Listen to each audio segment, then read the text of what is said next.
Un mot, je vous prie, monsieur de Brossarbourg, mon époux. Il faut que je vous entretienne d'un petit incident d'une nature toute spéciale, sur lequel je me fustue si les événements eussent mieux répondu à ce que j'avais attendu d'eux. Il n'en a pas été ainsi.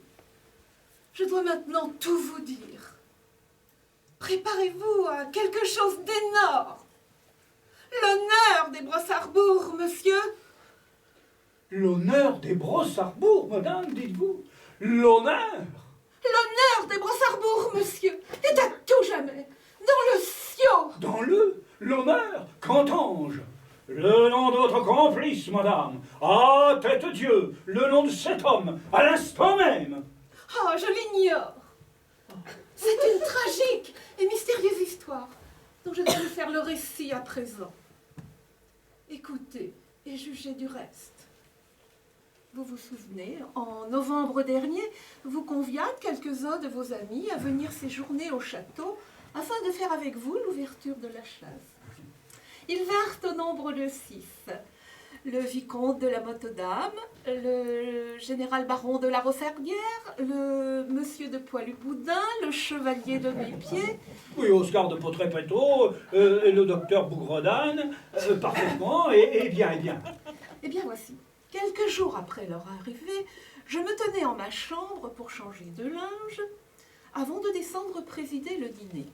J'en étais à cette minute psychologique où l'extrémité inférieure de la chemise, relevée jusqu'à la nuque, s'accrochait inévitablement dans le feu d'artifice d'épingle qui jaillit de la tête d'une femme et oh, par égard pour le faubourg, je vous demande en instance la permission de jeter un voile. Oh, je vous en prie, Soudain, alors que je tentais de dégager ma tête du frêle tissu qui l'emprisonnait, j'entendis la porte s'ouvrir doucement derrière moi et une voix d'homme criait « Tonnerre de Dieu, la belle femme !» Ah ! Je jetai un cri, mais soudain, j'entendis quelqu'un s'approcher derrière moi, profitant de l'état de quasi-captivité et de cécité absolue dans lequel je continuais à me débattre et s'écrier par 3 fois « Du satin, oui, du satin tout craché, tout en laissant glisser la paume de sa main sur la naissance de mes... Oh, pour les mêmes raisons que plus haut, je vous prie de bien vouloir jeter un deuxième voile. Lorsqu'enfin je rentrai en possession de ma tête et jetai autour de moi un regard noblement courroucé, l'insulteur avait disparu, laissant à tout jamais une tache indélébile au blason des Brossarbourg. Tu n'avais pas reconnu la voix? Pardon.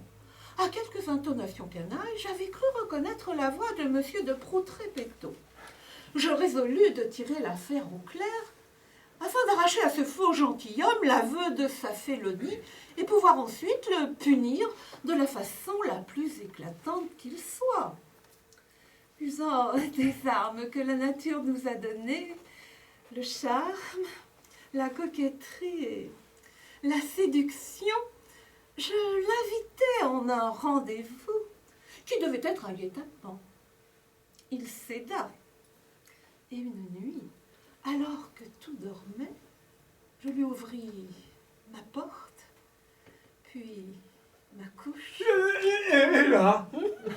Rassurez-vous, il y avait un poignard caché sous le traversin, et les hurlements de plaisir que les trains de monsieur de Proutrépéto m'avaient arrachés n'étaient qu'une comédie bien jouée.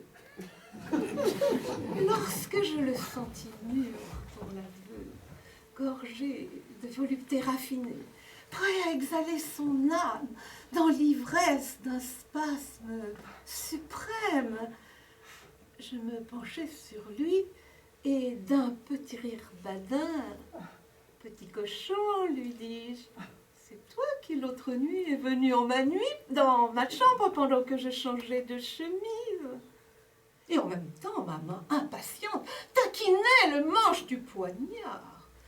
Mais il me répondit, « Comprends pas ?» d'un air si ahuri, avec une figure si idiote, que je ne doutais point que je me fusse abusée. Mes soupçons se portèrent alors sur monsieur le Poilu-Boudin, dont les regards libidineux m'avaient toujours paru sujets à caution. Point découragé par ce premier échec, obstiné à vouloir venger l'honneur des Brossards-Bourg,